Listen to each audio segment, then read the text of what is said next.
name is Phila Beckin, the rabbi from another planet. Please like, share, and subscribe, and ring that little bell so you're notified when new videos drop. And very exciting channel news. Back here, this area is going to change. My wife, like 2-3 years ago, bought me this this vinyl TARDIS wall sticker that's supposed to go on a door. But I don't have a door big enough to put it in, so I've been like, oh, so it had been rolled up, and I've never put it up anywhere, which has really made me kind of sad. I looked through a bunch of doors, couldn't find anywhere. Then I just realized, I don't need to put it on a door. So, you know, this thing over here, the Star Trek communicator, it's from the original. I'm going to move it over to, like, here, I think, and I'm going to put the TARDIS right here, which is going to be exciting. I'm just waiting for my kids to come home to help me out with it. Okay. So speaking of TARDIS, season 12 of Doctor Who is fast approaching. Oh, if you want to win Trial of the Time Lord on DVD box set, wait till the end of the video. I'll tell you how to enter into the giveaway. We're going to be doing tons of giveaway on this channel over the coming months, especially when Doctor Who is re-airing, and I'm going to be doing lots of in-depth reviews of the season, and that's why I want to talk to you. Season 12's coming, and firstly, let's talk about a mindset that I'm trying to get myself into. I want to be as fair as possible. Because, you know, okay, fundamentally, this is my number one thing that I like. Doctor Who to be good. Doctor Who to be something that I go, this is great, I'm really enjoying it, and I like, that's really what I want. The thing I want slightly less than that is it just not to be divisive and exclusionary and awful. If it can do that, I'll give it a pass. I don't think he can do that. I do not think he can do it, but I'm going to really try and go into this season with an open mind. See, the fundamental problem with the last season was it wasn't written for an audience. It wasn't written for a regular TV watching audience. It wasn't written for the fan audience. It was written for the blue check marks on Twitter. You know, so which is a mistake that a lot of people have made. Those blue check marks, in general, Twitter isn't real, and we see that over and over again. Because when people pander to those blue check marks on Twitter, or that crowd, even if you're not, then whatever it is they're doing does much worse than it did before they did that. Doctor Who being a prime example. They need to hide behind the amalgamated ratings for the season, which had incredibly high opening episode, because everybody wanted to tune in and see the female Doctor. We all wanted to. I was excited for Jodie. I really was. Right, as an aside, somebody commented on one of my videos who worked on the production, and gave us a couple of kind of juicy rumor issues. I'm going to talk about them in a minute. But he said, like, everybody all the cast were really nice apart from one person, and he specifically said that Jodie was really nice. So, you know, I feel bad for her, because I think she's actually a good person. She just doesn't realize what's going on. Like, she doesn't realize how she's been a tool for divisiveness, which is, I think, is the last thing that you would probably want. But, you know, they keep us so insulated from fans. You know, what would really be great publicity and get fans on board for the upcoming season is to have, like, an open meeting with fans, some of who are very pro, some who are very anti, and have a real discussion. You know, don't talk down to her, just have a real discussion. That would get me on board for the next season massively, and I hated season 11. I just hated it. I hated it, as I said, because I think it's written for blue check marks. So there's a bunch of problems with the last season. Firstly, the characterization of the Doctor. She was clueless. She had no idea what was going on. She never knew who are you, what's going on. No, and you know, she lacked authority. Yeah, and this is a real minor quibble, but I just wish somebody would teach her how to run down a corridor. Just run. I wouldn't take the job of Doctor Who, because me running down a corridor looks stupid. Kind of the same with Jodie. I'm sorry, Jodie, but you just go on have a stunt person run you around a track for like miles and miles and miles. Just learn how to run down a corridor. It's kind of really important for your job. And also how to hold the sonic screwdriver. You hold it too tense. It just looks like you're scared of it. You don't really know what to do. It looks like, and this is going to be a little bit cruel, it looks like my wife or my daughters, when they're holding a remote control they're unfamiliar with and they don't know where to point it.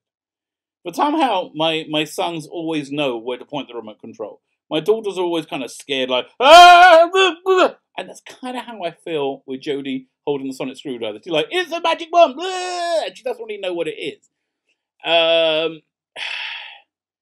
it's just I wish he would have gone back and watched more Doctor Who. Watch any Doctor Who, like, and not just the since 2005. Go back and watch old Doctor Who to get a feeling of who this character was. Matt Smith did that, and that made his interpretation just sing. It was fantastic. Capaldi didn't need to do that because Capaldi was a massive fan. David Tennant needed to do that. David Tennant was a massive fan. Eccleston was like, I think, redefining the role, so he probably didn't. I don't know. Maybe I really don't know. I really, really don't know. But so again, you had this really weak characterization of the Doctor, which is so weird, given that there was the first woman to play the character. You would have thought they would have wanted to make her authoritative and like be the Doctor, but really, she wasn't at all. I was like, she was for like 2 minutes in the second episode, the beginning of the second episode, when they're on the spaceship and they're talking about jettisoning. There, that was the Doctor. If you can get me that, then I believed her. I believed her being the Doctor. But that was like the last moment, I think. It was, I think. So you have that. You got very weak writing with very, very weak villains. The space racist was a weak villain. It's a good episode, well done episode, Rosa, with a really weak villain. Again, it's written for the blue check marks on Twitter. It's not written for real people, and it's not written for fans. It's written for the blue check marks on Twitter. That's why she's got a rainbow logo on her chest. She's saying, "I'm down with the LGBTQs." Yeah, honestly, everyone's down with the L's and the B's, aren't they? Like who has a problem with that? But it's a problem. It's kind of an anti-science position, saying that you believe that you can define your gender. That's just, again, it's an anti-science position. And then at the same time, she's like supposed to be a lover of science. There was that speech she gave in the Tsuanga, what's it called again? Tsuanga Conundrum, I think it was called, about how much she loves science. And they just didn't buy it because they had this like transgender gags in there about men giving birth to men and women giving birth. It's just stupid. It was stupid. Okay, that's me. I'm still going to try and go into it open mind and objective as possible because I really want to like Doctor Who. And here's the second reason I'm going to go into it open mind. We've certainly seen with Star Wars that they have heard the fans. I think we got The Mandalorian because of the Phantom Menace. I don't think you would have got The Mandalorian without the Phantom Menace. I think we would have. I think there would be no course correction after. They certainly heard Solo's box office. That was really the bottom line. They heard Solo's box office. And I'm hoping Doctor Who did the same. Has done the same thing. I think hoping they've seen the audience figures, they've seen the complete lack of merchandising. All merchandising now is classic. I don't see any. I see very little. There's no. You don't even have action figures for Graham. Graham, the only good character in the series. You don't even have action figures for them. You only have action figures for Jodie. And there's another company making now. Did they just give up on the license for it because it just isn't selling? So I'm hoping they've heard all that and they're going to do a course correction, and it's going to be great. They're saying this is the biggest episode ever, going to be on New Year's Day. That's a rumor.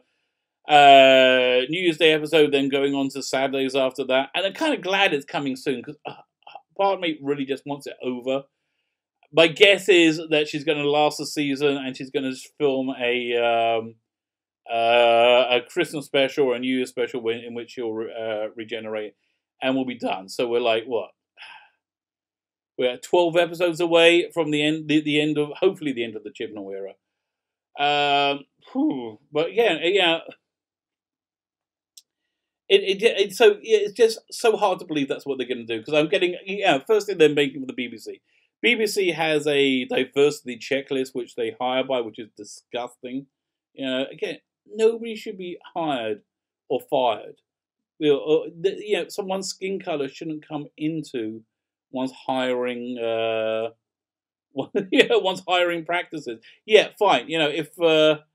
If you write a character specifically to be of a minority, that's fine. Or if you do colorblind casting, that's fine. But if you're doing casting just so you can say, "Oh, look at me! Look at my token brown person or my token woman," it's disgusting. It's racist. Stop being a disgusting racist. It's not good. You shouldn't be a disgusting racist.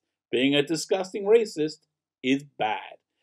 So there is that. So I again, a viewer, on one of my other videos commented who worked on production that a few things. Firstly, there's a very woke piece of casting for a returning character. I don't know if it's a villain. I don't know if it's an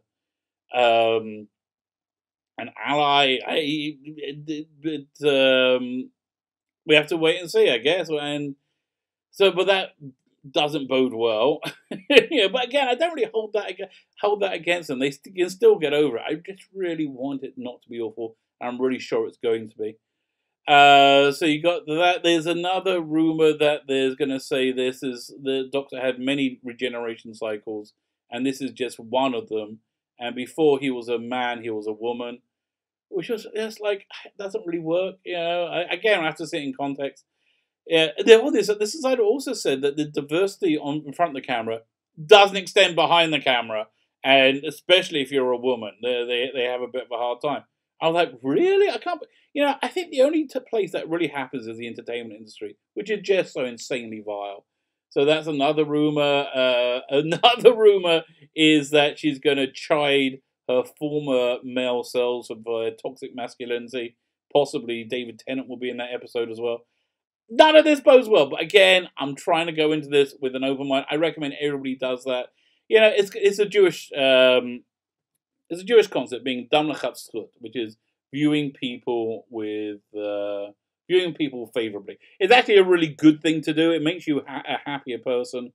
Yeah, you shouldn't view people favorably in the light of something completely unbelievable. You know, if somebody you know is a bit of a thief, right? And you see them still saying, you can't really say to them, oh no, it's probably his and he's just picking it up. No, you've got to be realistic. So again, the way I'm trying to be realistic and looking at this season favorably is saying, hopefully, they've heard the split fandom, they've seen the falling ratings, they've seen the non-existence of merchandise, and they've heard it, and they want to do a course correction, and they want to write a show